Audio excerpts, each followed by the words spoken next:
Breaking news. ములకల చెరువు కల్తీ మద్యం కేసులో A1 గా ఉన్న జనార్దన్ రావును పోలీసులు అరెస్ట్ చేశారు. గన్నవరం ఎయిర్పోర్ట్ లో ఆయన్ను అరెస్ట్ చేశారు.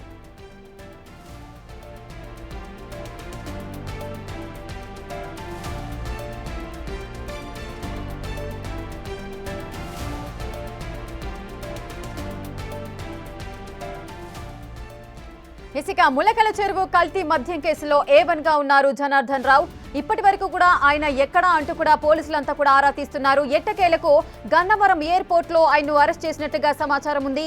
సో ప్రెజెంట్ మీరు విజువల్స్ లో చూడొచ్చు. అద్దెపల్లి జనార్దన్ A1 గా ఉన్నారు ములకల చెరువు కల్తీ మద్యం కేసులో. సో ఆయన్ను అరెస్ట్ చేయడానికి ఇన్ని రోజులుగా పోలీసులు అయితే ఆయన గురించి సెర్చ్ చేస్తున్నారు. ఇప్పుడు గన్నవరం ఎయిర్పోర్ట్ లో ఆయనను కనుగొన్నారు. వెంటనే వెళ్లి ఆయన్ను అరెస్ట్ చేశారు అని కూడా తెలుస్తోంది. అటు ములకల చెరువు కల్తీ మద్యం కేసులో A1 గా ఉన్న జనార్దన్ రావునైతే పోలీసులు అరెస్ట్ చేశారు. ఇక ఆయనను అరెస్ట్ చేసి అదుపులోకి తీసుకున్న తర్వాత విచారిస్తే మరిన్ని విషయాలు కూడా బయటకు వచ్చే అవకాశాలున్నాయి. అలాగే ఈ ములకల చెరువు కల్తీ మద్యం కేసులో ఇంకా ఎవరెవరి ప్రమేయం ఉంది, ఎన్ని హస్తాలున్నాయి అనే విషయాలు కూడా వెలికి తీసే అవకాశాలు కనిపిస్తున్నాయి.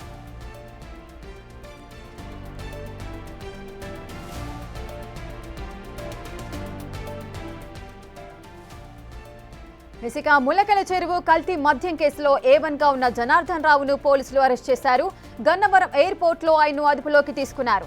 ఇక మద్యం కేసులో అంటే ఈ కల్తీ మద్యం కేసులో ఎవరైతే ఎంత పెద్దవారున్నా కూడా వదిలిపెట్టే ప్రసక్తే లేదు. సొంత పార్టీ నేతలైనా, ప్రత్యక్ష పార్టీ లేదంటే ప్రత్యర్థ పార్టీలో ఉన్న వ్యక్తులైనా సరే ఎవరిని కూడా ఉపేక్షించేది లేదు అంటూ కూడా ఏపీ సీఎం చంద్రబాబు నాయుడు ఆదేశాలు ఏవైతే ఉన్నాయో ఆ మేరకు ఎవరెవరి ప్రమేయం ఉందో వారిని పార్టీ నుంచి కూడా సస్పెండ్ చేయడం జరిగింది. అలాగే A1 గా ఉన్న ఇప్పుడు జనార్దన్ రావును ఎట్టకేలకైతే పోలీసులు అరెస్ట్ చేశారు. గన్నవరం ఎయిర్పోర్ట్ లో ఆయన్ను అదుపులోకి తీసుకున్నట్టుగా సమాచారం అందుతోంది. ఇక A1 గా ఉన్న ఈ జనార్దన్ రావును ఒకవేళ విచారణ జరిపించినట్లయితే ఇక విచారణలో కూడా మరిన్ని కీలకమైన విషయాలైతే వెలుగులోకి వచ్చే అవకాశాలున్నాయి. ఇంకా ఈ మద్యం కేసులో, ఈ కల్తీ మద్యం కేసుకు సంబంధించి ఎవరెవరి హస్తాలు ఉన్నాయి, ఎంతమంది నేతల ప్రమేయం ఉంది, పొలిటీషియన్స్ కానీ లేదా ఇండస్ట్రియలిస్ట్ కానీ, సో ఈ విధమైన ఏ విభాగాలకు సంబంధించిన వ్యక్తులు ఉన్నారు ఇందులో అనే విషయం కూడా బయటకు వచ్చే అవకాశాలున్నాయి. మరిన్ని విచారణలు, అదేవిధంగా మరికొన్ని ఎంక్వైరీలు కూడా జరిగే అవకాశాలున్నాయి. మరిన్ని అరెస్టులు కూడా చోటు చేసుకునే అవకాశం కూడా కనిపిస్తోంది.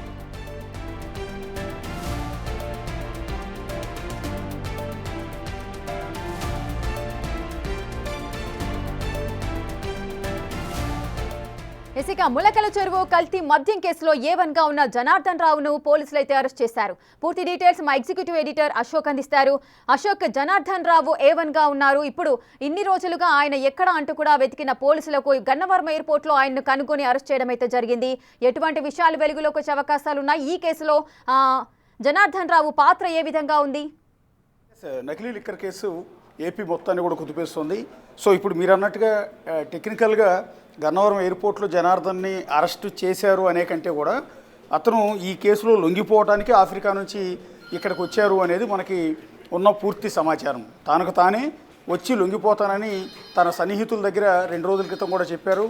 సో అన్ని పత్రికల్లో కూడా వచ్చింది. ఈ కోణంలోనే కేసులో సివియారిటీ మరింత పెరిగిపోవటం, ఆల్రెడీ ఈ కేసులో అతను A1 గా ఉండటం, A2 గా ఉన్న అతని తమ్ముడు జగన్మోహన్ రావుని ఇప్పటికే పోలీసులు అరెస్ట్ చేయటం, సో రాష్ట్రం మొత్తం కూడా ఇది ఒక సంచలనాత్మకమైన వ్యవహారం కావటం, జనార్దన్కి సంబంధించిన నకిలీ లిక్కర్ డెన్స్ ఏవైతే ఉన్నాయో అటు సోరంపల్లి కావచ్చు, ఇటు ఇబ్రహీంపట్నం కావచ్చు, అన్ని చోట్ల కూడా ఈ పోలీసులు రైడ్ చేయటం, పెద్ద ఎత్తున నకిలీ లిక్కర్ని స్వాధీనం చేసుకోవటం, ఇవన్నీ పరిణామాలు జరిగిన నేపథ్యంలో అన్ని పత్రికల్లో బ్యానర్ ఐటెం కింద జనార్దన్ పేరు, అలాగే జయచంద్రారెడ్డి పేరు ప్రముఖంగా వినిపిస్తోంది. సో ఇంతటి వ్యవహారంలో ఇంకెక్కువ కాలం ఆఫ్రికాలో దాక్కుంటే తీవ్రమైన పరిణామాలు ఉంటాయి. అవసరమైతే ఏపీ పోలీసులు అక్కడికి వచ్చి ఆ దేశ అనుమతి తీసుకునైనా సరే జనార్దన్ని మళ్ళీ ఆంధ్రాకు పట్టుకొచ్చే అవకాశం ఉన్న నేపథ్యంలో ముందుగానే అప్రమత్తమైన జనార్దన్ రావు తానే స్వయంగా ఆఫ్రికా నుంచి బయలుదేరి వచ్చారు. మొదట బెంగళూరు వస్తారనుకున్నారు, తర్వాత గన్నవరం ఎయిర్పోర్ట్కే నేరుగా వచ్చినట్టుగా తెలుస్తుంది. బహుశా ఆఫ్రికా నుంచి ఆయన అనుకున్న ఉగాండా నుంచో లేకపోతే సూడాన్ నుంచో అక్కడి నుంచి నేరుగా విజయవాడకు వచ్చే అవకాశం లేదు. బహుశా బెంగళూరుకి లేదా హైదరాబాద్కి రావాల్సి ఉంటుంది. సో మనకున్న సమాచారం ప్రకారం పోలీసులు బెంగళూరుకి వెళ్ళారు, హైదరాబాద్ ఎయిర్పోర్ట్కి వచ్చారు ఆంధ్ర పోలీసులు. వచ్చిన తర్వాత అతను బహుశా బెంగళూరుకు వచ్చాడు అనేది మనకి ఇంతవరకు ఉన్న సమాచారం. బెంగళూరు నుంచి పోలీసులకు అతనే సరెండర్ అయిపోయాడు. అక్కడ నుంచి పోలీసులే మళ్ళీ ఫ్లైట్లో గన్నవరం ఎయిర్పోర్ట్కి తీసుకొచ్చారు. టెక్నికల్గా ఉండటం కోసం గన్నవరం ఎయిర్పోర్ట్లో అరెస్ట్ అయినట్టుగా చూపిస్తున్నట్టుగా అయితే తెలుస్తుంది. సో మొత్తం మీద అయితే ఈ కేసులో ఇది ఒక పెద్ద బ్రేక్ త్రూ అనే చెప్పాల్సి ఉంటుంది. అత్యంత సంచలనమైన విషయం. ఏపీ రాజకీయాలను ప్రస్తుతం కుదిపేస్తోంది. ఎందుకంటే అధికార ప్రతిపక్షాల మధ్య పెద్ద యుద్ధమే జరుగుతోంది ఈ నకిలీ లిక్కర్ ఇష్యూలో. సో ఇలాంటి తరుణంలో నిన్న జగన్మోహన్ రెడ్డి కూడా ఇదే నకిలీ లిక్కర్ కోసం చాలా తీవ్రంగానే మాట్లాడారు. సో అధికార పార్టీయే తమ నేతల చేత నకిలీ లిక్కర్ తయారు చేస్తున్నారనే ఆరోపణలు కూడా చేసిన నేపథ్యంలో కేసులో సివియారిటీ మరింత పెరిగింది. నిన్న కూడా చంద్రబాబు నాయుడు అధికారులందరితో కూడా రివ్యూ చేశారు. అదే క్రమంలో ఆయన మాట్లాడారు కూడా. మాట్లాడిన సందర్భంలో కూడా అన్నది ఏంటంటే నకిలీ లిక్కర్ రాష్ట్రం అంతా కూడా ఏదో తయారు చేసినట్టు, పంపిణీ చేసినట్టు, అసలు ఆంధ్రప్రదేశ్లో ఉన్న వైన్ షాపులు మొత్తం కూడా నకిలీ లిక్కరే సప్లై చేస్తున్నారు, తాగితే చచ్చిపోతారు అన్నట్టుగా బయట ప్రచారం చేస్తున్నారు. ఈ దుష్ప్రచారాలను తిప్పికొట్టండి, అలాగే లిక్కర్ తాగి చనిపోయారంటూ పత్రికల్లో, ఛానల్స్లో వస్తున్న వార్తా కథనాలన్నింటి మీద కూడా ఎంక్వైరీ చేయించండి అంటూ చంద్రబాబు నాయుడు కూడా ఆదేశాలు జారీ చేశారు. ఎందుకంటే పొలిటికల్ కాంట్రవర్సీ ఇష్యూ అయిపోయింది. వైఎస్ఆర్ కాంగ్రెస్ పార్టీకి ఇది ఒక ప్రధాన అస్త్రం అయిపోయింది. ఏదంటే ఆల్రెడీ గత 5 ఏళ్లలో జగన్మోహన్ రెడ్డి సీఎంగా ఉన్నప్పుడు లిక్కర్లో అవకతవకలు జరిగాయి. లిక్కర్ అమ్మకాల్లో ప్రభుత్వమే మద్యం అమ్మిన విధానంలో 3,500 కోట్లకు పైగా జగన్ సర్కార్లో ఉన్న ముఖ్య నేతలంతా కలిసి దోచుకున్నారు అనేది కూటమి ప్రభుత్వం వచ్చిన తర్వాత చేసిన అలిగేషన్. అందుకోసం ఒక సిట్ ఏర్పాటు చేసింది. అందులో మిథున్ రెడ్డి సహా అనేక మంది వైఎస్ఆర్ కాంగ్రెస్ పార్టీ ముఖ్య నేతలందరినీ కూడా ఆ కేసులో అరెస్టులు చేసింది. ఇప్పటికీ కూడా అరెస్టులు కొనసాగుతూ ఉన్నాయి. కేసు విచారణ సాగుతున్న తరుణంలో ఒక టీడీపీ నేత జయచంద్రారెడ్డి ఆధ్వర్యంలో మరో టీడీపీ నేత అద్దేపల్లి జనార్దన్ వీళ్ళందరూ కలిసి ఏకంగా నకిలీ లిక్కర్ తయారు చేయడానికి ఒక స్పిరిట్ తీసుకొచ్చి నీళ్ళల్లో కలిపి డైల్యూట్ చేసి దాన్ని బాటిల్లో నింపేసి మార్కెట్లో చలామణిలో ఉన్న బ్రాండ్ల పేరుతో వైన్ షాపులు, బెల్ట్ షాపుల్లో అమ్మిన వైనంతో ఒక్కసారిగా వైసీపీకి ప్రాణం లేసి వచ్చినట్టుగా చెప్పాల్సి ఉంటుంది. ఎందుకంటే ఏ లిక్కర్ కేసులో అయితే మమ్మల్ని ఇబ్బంది పెట్టి అరెస్టులు చేస్తున్నారో అదే లిక్కర్ కేసులో ఏకంగా నకిలీ లిక్కర్ తయారు చేసిన కేసులో టీడీపీ నేతలే దొరకటం, ఏకంగా తంబలపల్లి నియోజకవర్గం నుంచి టీడీపీ నుంచి ఎమ్మెల్యేగా పోటీ చేసిన జయచంద్రారెడ్డి అరెస్ట్ కావటం. సో ఇక్కడ వైఎస్ఆర్ కాంగ్రెస్ పార్టీకి ప్రధానమైన అస్త్రం దొరికింది. అందుకనే ప్రతిరోజు కూడా విమర్శలు చేస్తున్నది అధికార పార్టీ మీద. ఒక విధంగా చెప్పాలని అధికార పార్టీ ఉక్కిరి బిక్కిరి అవుతున్న పరిస్థితి. అంటే ఈ నకిలీ లిక్కర్ కేసులో తయారు చేసిన సొంత పార్టీ నేతలు కావడంతో ఏం సమాధానం చెప్పాలో కూడా అర్థం కాని పరిస్థితుల్లో జయచంద్రారెడ్డి వైఎస్ఆర్ కాంగ్రెస్ పార్టీ నేత అని, లేకపోతే పెద్దిరెడ్డి అనుచరుడని, లేకపోతే ఇతను ఏమనుగా ఉన్నాడంటూ నిన్న ఒక తప్పు ట్వీట్ కూడా వేయాల్సిన పరిస్థితి ఏర్పడింది. ఒక గందరగోళమైన పరిస్థితి అక్కడ ఏర్పడింది. కొద్దిసేపటి క్రితం నారా లోకేష్ కూడా బహుశా చిట్చాట్లో అనుకుంటాను ఇదే కామెంట్ చేశారు. బెల్ట్ షాపుల వల్ల ఇలాంటి నకిలీ మద్యం అమ్మకాలు ఎక్కువగా జరుగుతున్నాయి, బెల్ట్ షాపులను కంట్రోల్ చేయాలి, తగ్గించాలి, నియంత్రించాలంటూ ఆయన కూడా కొన్ని సూచనలు చేసినట్టు తెలుస్తుంది. పార్టీ ఇంటర్నల్గా కూడా చాలా పెద్ద ఎత్తున దీని గురించి చర్చ జరుగుతోంది. ఏదైతే లిక్కర్ కేసులో జగన్ ఇరికిచ్చే ప్రయత్నం మనం చేశామో ఇప్పుడు అదే నకిలీ లిక్కర్ మరక మనకు అంటుకుంది. దీని నుంచి ఎట్లా సర్వైవల్ ముందుకెళ్ళటం అనే దాని మీద ఎక్కడికెక్కడ డెన్నులు దొరకటం, ఆ డెన్నుల్లో భారీ ఎత్తున లిక్కర్ దొరకటం, రకరకాల కొత్త కోణాలన్నీ బయటపడుతున్న నేపథ్యంలో ఎట్టి పరిస్థితుల్లో దీన్ని ఇక్కడితో ముగించాలన్న నిర్ణయానికి వచ్చినట్టుగా కూడా తెలుస్తుంది. అందులో భాగంగానే టీడీపీ ముఖ్య నేతలు లేదా ప్రభుత్వ పెద్దలు జనార్దన్ రావుత్ ఇప్పటికే మాట్లాడినట్టుగా కూడా కొంత సమాచారం తెలుస్తోంది.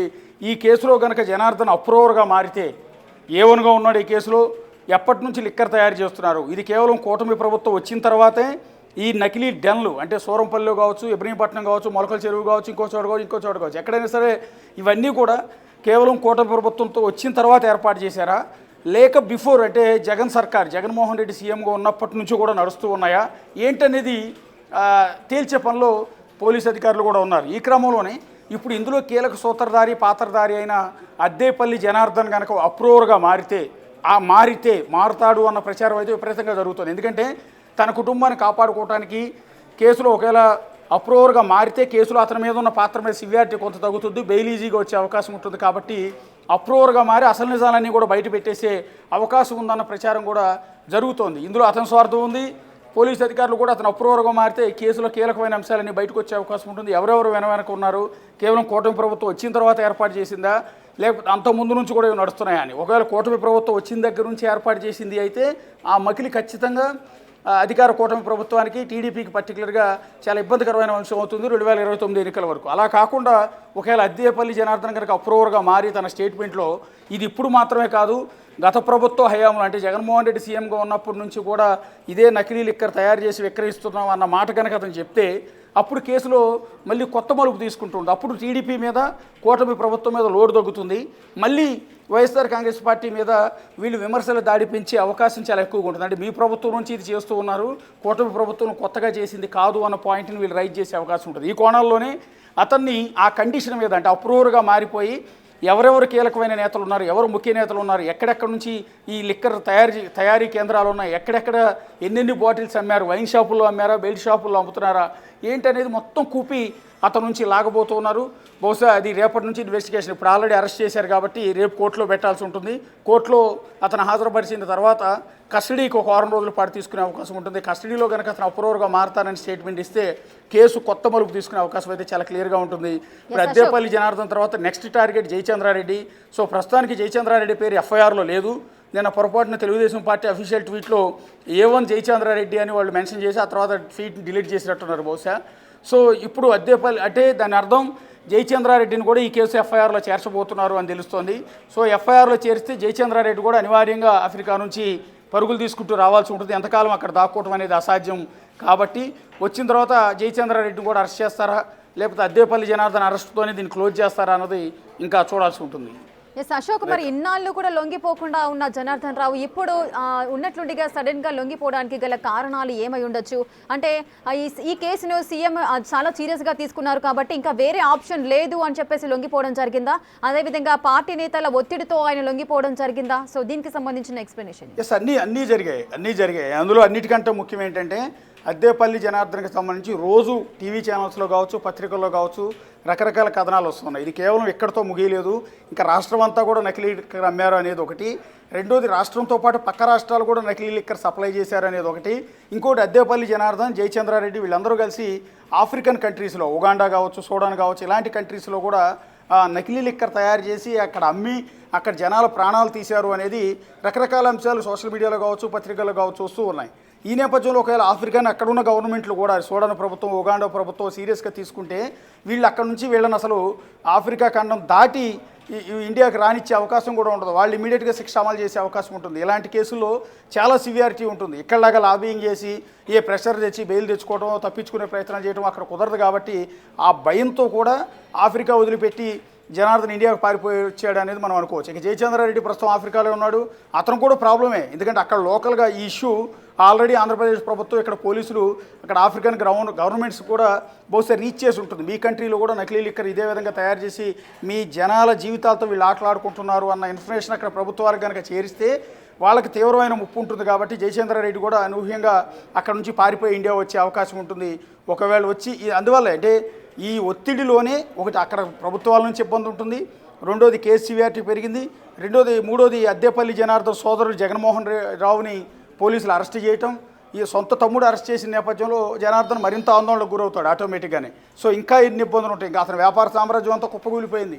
సో ఈ సందర్భంలో ఇక అనివార్యంగా వచ్చి లొంగిపోవటం తప్ప వేరే మార్గం అనేది లేదు. రెండోది అప్రూవర్గా మారాలన్న ఆలోచనలో కూడా జనార్దన్, ఇందాక నేను చెప్పాను అప్రూవర్గా మారితే అతనికి ఉంటే ప్లస్ పాయింట్స్ ఏంటి అని. ఈ కారణాలతోనే అతను హుటాహుటిన అక్కడ నుంచి పరుగులు తీసుకుంటూ ముందస్తుగానే సమాచారం ఇచ్చి, బహుశా పోలీసులకు ముందస్తుగానే నేను వచ్చేస్తున్నాను, నన్ను కావాలంటే నేను వాళ్ళ పలానా టైంకి అక్కడ రీచ్ అవుతానని సమాచారం ఇచ్చే అతను సరెండర్ అయినట్టుగా తెలుస్తోంది. అశోక్, అంటే ఎప్పుడు వెళ్లారు సౌత్ ఆఫ్రికా జనార్దన్ రావు? అదేవిధంగా జయచంద్రారెడ్డి కూడా వెళ్ళినట్టుగా సమాచారం అయితే అందుతోంది. సో ఆయన కూడా లొంగిపోయే అవకాశాలు ఎంత మేరకు ఉన్నాయి? ఎస్ ఖచ్చితంగా. ఇప్పుడు వీళ్ళు ఎప్పుడు వెళ్ళారు అనేది మనం క్లారిటీగా చెప్పలేం, కానీ వీళ్ళ మెయిన్ బిజినెస్ అంతా ఆఫ్రికన్ కంట్రీలో జరిగేది. అటు సూడాన్ కావచ్చు, ఉగాండా కావచ్చు, ఇలాంటి కొన్ని కంట్రీస్లో, ఆఫ్రికన్ కంట్రీస్లో వీళ్ళ బిజినెస్ జరుగుతుంది. అక్కడ నకిలీ లిక్కర్ తయారు చేయడం అంటే స్పిరిట్ని డైల్యూట్ చేసి బాటిల్లో పోసేసి ఏదో బ్రాండ్ లేబుల్ అంటించి అక్కడ అమ్మేయటం అనే వ్యాపారం కొన్ని సంవత్సరాలుగా వీళ్ళంతా కూడా చేస్తూ ఉన్నారు. అడిషనల్గా ఆంధ్రప్రదేశ్లో కూడా దీన్ని మొదలుపెట్టారు. సో ఈ క్రమంలో వీళ్ళ సగం రోజులు అక్కడ ఉంటే, నెలలో 15 రోజులు అక్కడ ఉంటే 15 రోజులు ఇక్కడ ఉంటారు. ఆటోమేటిక్గా అక్కడ బిజినెస్ వ్యవహారాలు ఎక్కువ బిజినెస్ జరుగుతున్నది అక్కడ ఆంధ్రాలో ఉన్న బిజినెస్తో పోలిస్తే ఆఫ్రికన్ కంట్రీస్లో జరుగుతున్న బిజినెస్సే చాలా ఎక్కువ. కాబట్టి మ్యాక్సిమం రోజులన్నీ కూడా వీళ్ళిద్దరూ ఆఫ్రికాలోనే ఉంటారు. సో ఇప్పుడు అనూహ్యంగా ఈ కేసు బయటపడిన తర్వాత వాళ్ళు వెళ్ళలేదు, ఆల్రెడీ అక్కడ ఉండగానే ఇక్కడ కేసు అనేది బయటపడింది. సో ఈ కారణాలతోనే ఇప్పుడు జనార్దన్ లొంగిపోతున్నాడు, రేపొద్దున జయచంద్రారెడ్డి కూడా లొంగిపోయే అవకాశం ఉంటుంది. అశోక్, అలాగే ప్రతిపక్ష పార్టీలు కూడా అమిత్ షాకు లేఖ రాసిన సందర్భాలు కూడా ఉన్నాయి. అటు మిథున్ రెడ్డి కూడా ఒక లేఖనైతే రాశారు. ఇది పక్క రాష్ట్రాలకు కూడా విస్తరించి ఉంది, కేవలం ఏపీలోనే కాదు అంటున్నారు. ఏంటి ఆ లేఖ సారాంశం ఏంటి? ఎస్ ఖచ్చితంగా మ్యాక్సిమం అయి ఉండొచ్చు, ఎందుకంటే వ్యాపార సామ్రాజ్యం అనేది ఇప్పుడు వైన్ షాపుల యజమానులు కూడా చాలా ఎక్కువ మార్జిన్ వస్తుంది అంటే వీళ్ళ దగ్గరే కొనడానికి ఇష్టపడతారు. బహుశా ఆ తెలంగాణ వరకు కూడా విస్తరించిందేమో తెలియదు నిజానికి. ఎందుకంటే పక్క సరిహద్దు రాష్ట్రం, ఆ పక్క ఛత్తీస్గఢ్ సరిహద్దు రాష్ట్రం, ఆ పక్క ఒరిస్సా సరిహద్దు రాష్ట్రం, ఆ పక్క తమిళనాడు సరిహద్దు రాష్ట్రం. సో ఎన్ని రాష్ట్రాలకైనా ఈజీగా సప్లై చేసేయచ్చు. ఇప్పుడు చిత్తూరు జిల్లా మొలకల చెరువులో ఉన్న వాళ్ళ డెన్ నుంచి తమిళనాడుకి సప్లై చేయడం చాలా తేలిక, పక్కనే కాబట్టి ఈజీగా అక్కడ నుంచి లిక్కర్ని ట్రాన్స్పోర్టేషన్ కూడా చేసేయచ్చు. అట్లాగే ఇటు విజయవాడ ఇబ్రహీంపట్నంలో ఉన్న డెన్ నుంచి తెలంగాణకి సప్లై చేయడం చాలా తేలిక. సో వీటన్నిటి నేపథ్యంలోనే ఎంక్వైరీ చేయించాలని అశోక్, ఒక్క నిమిషం మీరు హోల్డ్లో ఉండండి. జనార్దన్ రెడ్డి ఏం మాట్లాడారో ఒకసారి విందాం. గౌరవ పత్రికా విలేకరులకు, మీడియా వారికి, ఎక్సైజ్ పోలీసు వారికి నా యొక్క నమస్కారాలు. నా పేరు జనార్దన్ రావు. ఆంధ్రప్రదేశ్లో ములకల చెరువు ఇబ్రహీంపట్నంలో జరుగుతున్నటువంటి నకిలీ మద్యానికి సంబంధించిన విషయాలను సోషల్ మీడియా ద్వారా నేను తెలుసుకుంటున్నాను. ఈ వ్యవహారంలో నా పేరు మొదటి ముద్దాయిగా జనార్దన్ రావు అని చూపించుకున్నారు. ములకల చెరువు కేసులో వాస్తవంగా ఈ కల్తీ మద్యం గురించి తంబళ్లపల్లిలో ఉన్నటువంటి తెలుగుదేశం నాయకులకు కానీ ఏ ఇతరులకు కానీ సంబంధం లేదు. ఊరికే ఇతరులు ఇబ్బంది పెట్టాలని కొన్ని రాజకీయంగా లేనిపోయిన చేస్తున్నారు. ఇతరులు ఎవరో లబ్ధి పొందే ఉద్దేశంతో ఇవన్నీ జరుగుతున్నాయి. దయచేసి నా అనారోగ్య సమస్యలతో నేను విదేశాల్లో ఉన్నాను. ఆరోగ్య సమస్యలను చూపించుకొని ఇండియాకు వస్తూనే ఇందులో జరుగుతున్నటువంటి కుట్రలన్నింటినీ నేను పోలీసు వారికి సహకరిస్తూ, ఎక్సైజ్ వారికి సహకరిస్తూ, ప్రభుత్వ వారికి సహకరించి జరుగుతున్నటువంటి పరిణామాలు, విషయాలన్నీ మీకు తెలపగలనని ప్రతి ఒక్కరికి పత్రికాముఖంగా నమస్కరిస్తూ విన్నవించుకుంటున్నాను.